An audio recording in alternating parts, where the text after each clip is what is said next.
Good morning guys. आज date है 16 दिसंबर। और मैं आपको कल का स्टे कहाँ दिखाती हूँ। रूम जो भी आप देख रहे हो,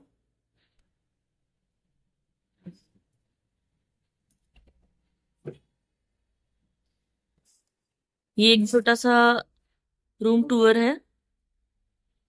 अभी हम लोग एक्चुअली में चेकआउट कर रहे हैं।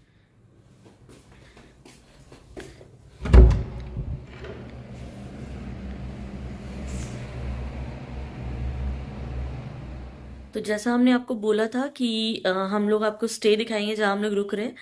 तो कल हमने मतलब 15 दिसंबर को हम लोग गुड़गांव से जब निकले थे, तो हमने जो प्लेस शॉर्टलिस्ट किया था, जो हमने बताया आपको ऑलरेडी वीडियो में, वो हमारी ये गलती रही कि हमने पहले से बुक नहीं किया था। और हम लोग को पहुंचते पहुंचते थोड़ा लेट हो गया ट्रैफिक के कारण। तो फिर वो क्या हुआ कि सारे होटल्स रूम्स बुक थे। तो फिर ये भी फैब होटल का ही है।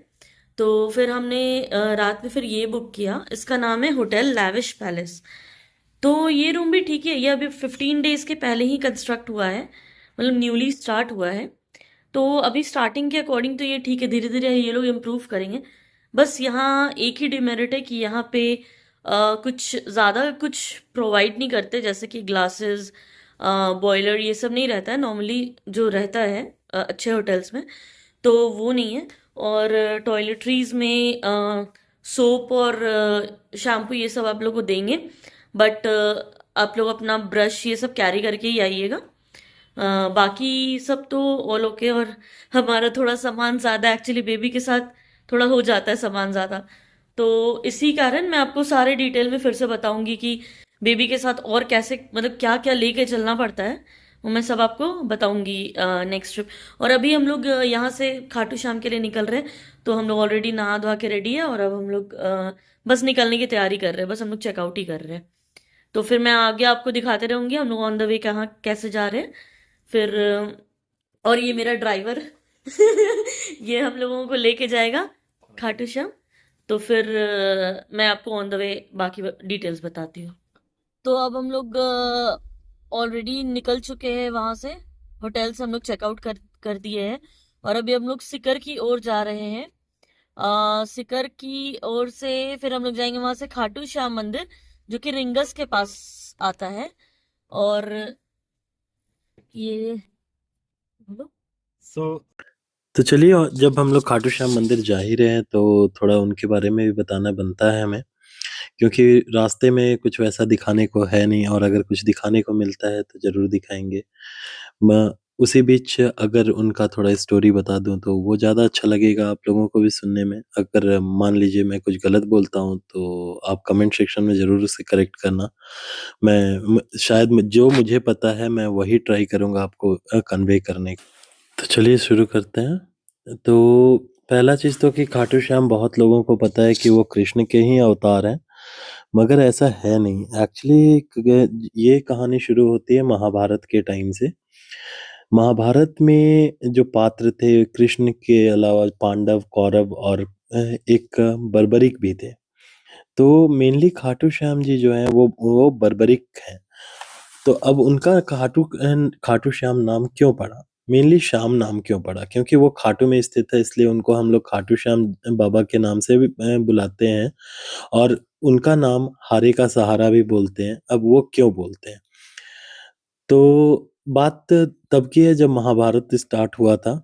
तो महाभारत के टाइम पे बर्बरिक तो वो मैं एरो इसको थोड़ा तीन शॉर्ट तीन में एरो बताऊंगा। ऐसे थे जो तो जो कि किसी को भी किसी चीज जब में महाभारत स्टार्ट हुआ मार था के तो या बर्बरिक जो थे वो कोई उन्होंने भी युद्ध जीत के इच्छा उनके पास दिखाई कि वापस मुझे आ भी सकते युद्ध थे में अगर वो जाना है और किस पे मुझे भी युद्ध जब देखना है। उनको तो जब उनके वो खाटू तपस्या बाबा कर के रहे थे पास, मतलब बर्बरिक जी महाभारत के के पास लिए जब उन्होंने 3 बाण दिखाया कि थे, मैं भी जो कि जाऊंगा। शिव से प्राप्त हुए थे बहुत ही कड़ी तपस्या के बाद। जब वो 3 बाण ऐसे थे कि वो किसी भी लक्ष्य को भेद के वापस उनके तरकश में, इन द सेंस जिसमें एरोज रखाते हैं, बाण रखाते हैं, उसमें वापस आ सके।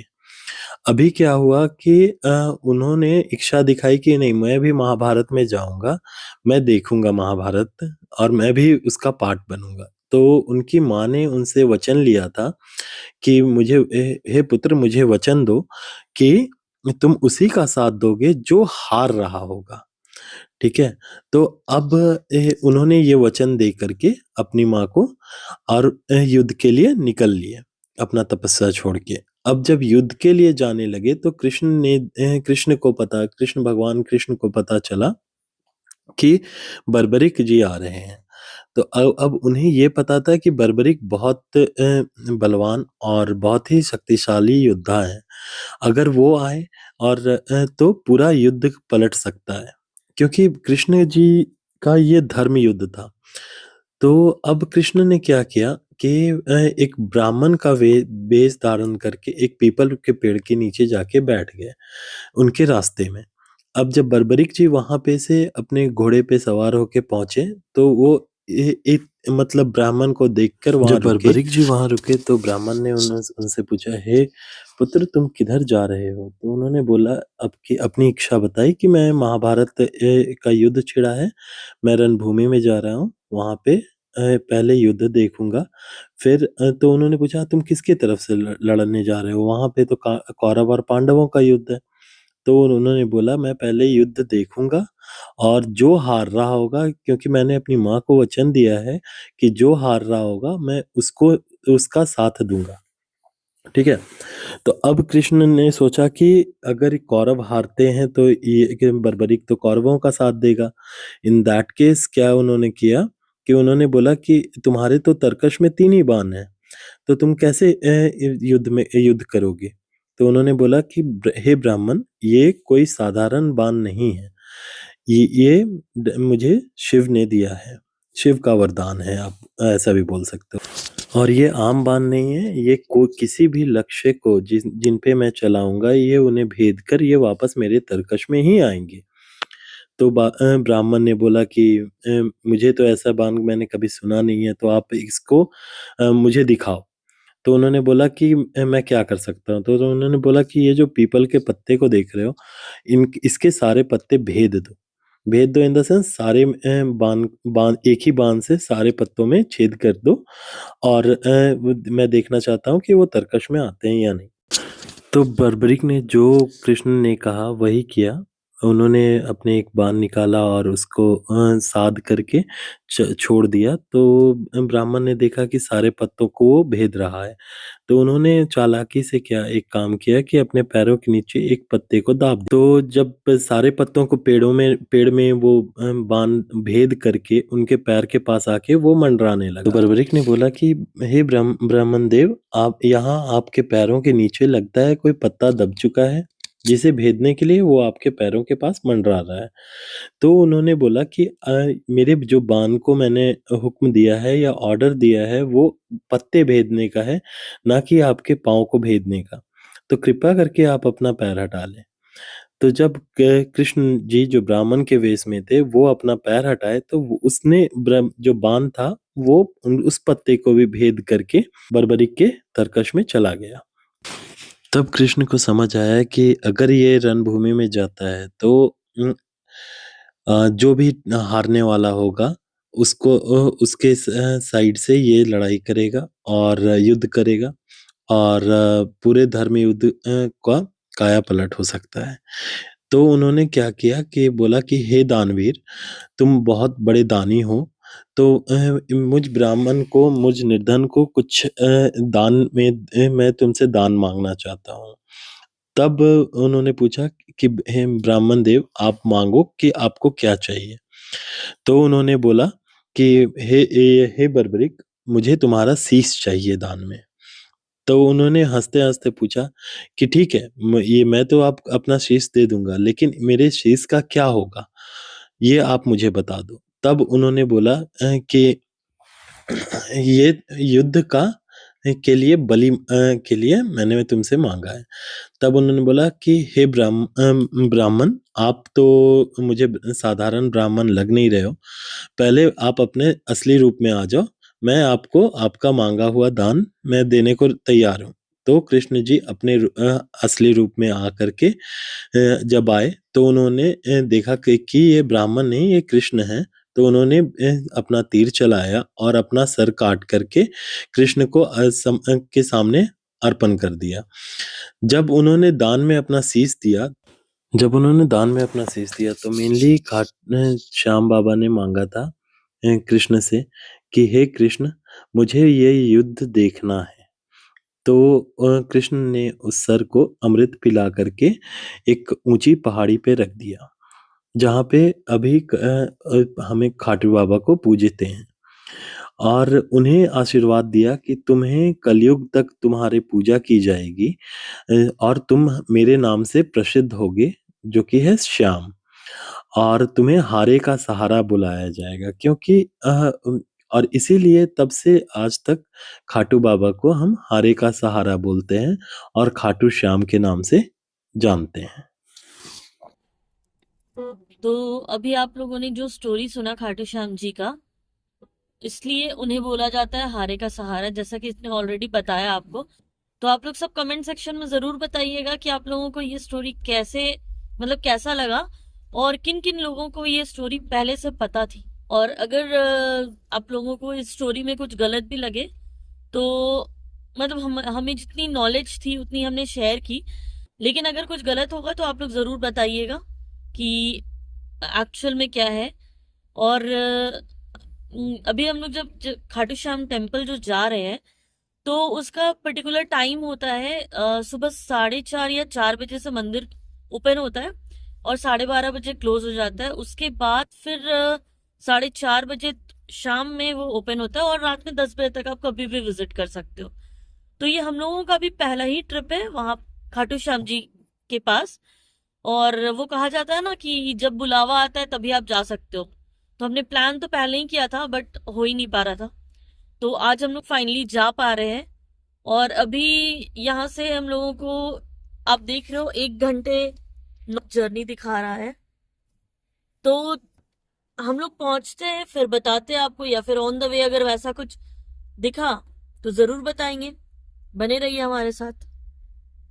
सो गाइज अभी हम लोग ऑन द वे ही हैं। अभी यहाँ से हम लोग थोड़ा सा लेफ्ट लेकर मुड़ेंगे रिंगस की ओर। तो मेनली खाटू श्याम का जो यात्रा होता है वो रिंगस से ही शुरू होता है। रिंगस पे हमें वहाँ से निशान लेकर के वहाँ से सारे श्रद्धालु या भक्त जाते हैं खाटू श्याम के मंदिर के द्वार तक, और वहाँ पे आपसे निशान ले लिया जाता है। तो अब हम लोग खाटू श्याम पहुंच ही गए लगभग। बस अभी यहाँ पे रुके हैं वो प्रसाद चढ़ाने के लिए, लेने के लिए। देखिए यहाँ पे सारा झंडा मिल रहा है, पूजा का दुकान है। तो यहाँ पे खाटू श्याम बाबा पे एक हनुमान जी का झंडा चढ़ाया जाता है। बहुत लोग चढ़ाते हैं जैसी अपनी श्रद्धा। हेलो गाइस, तो अभी हम लोग खाटू श्याम मंदिर की ओर जा रहे हैं और यहाँ पे हमें पार्किंग करके अब यहाँ से खुद से जाना पड़ेगा। तो हमने रिक्शा कर लिया है क्योंकि बेटी के साथ चलना थोड़ा मुश्किल है।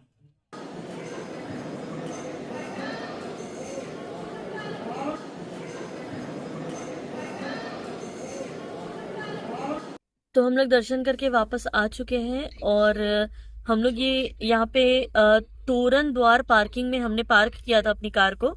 और यहाँ से फिर हम लोग ई रिक्शा लेके गए थे, जिसको टोटो भी आप बोल सकते हो।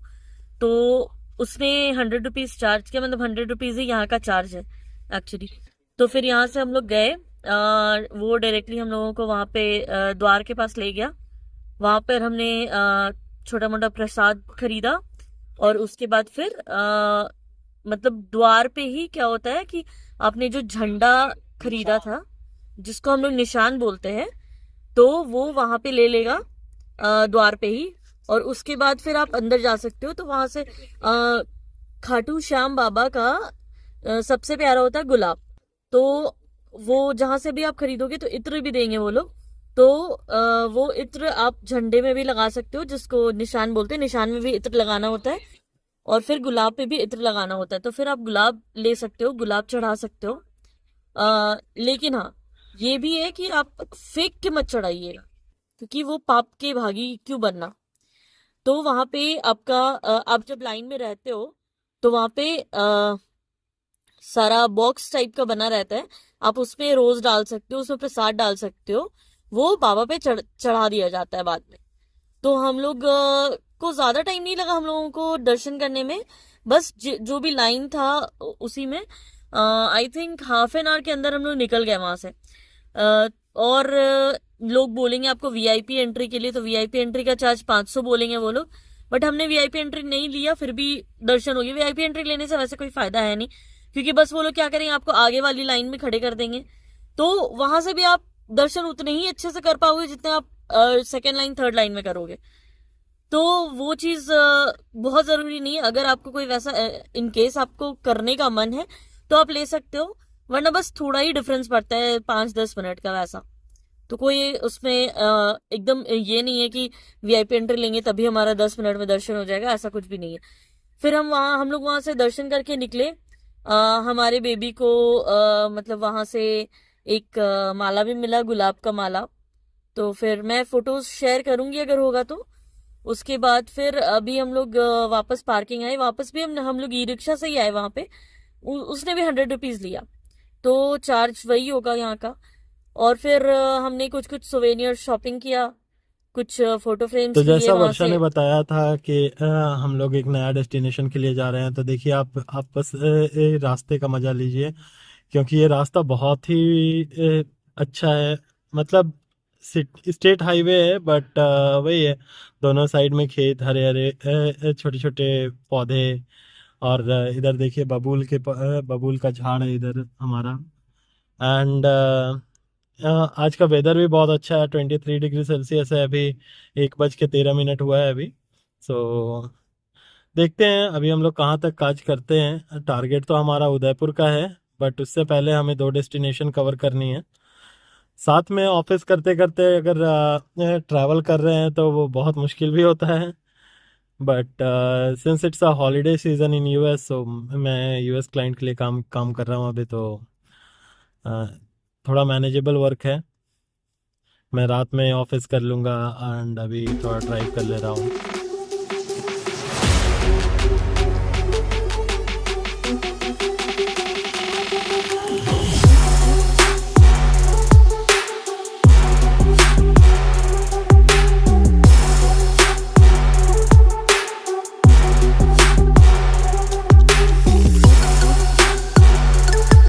मैं इस वीडियो को 2 पार्ट में कर दे रहा हूँ, डे 2 को।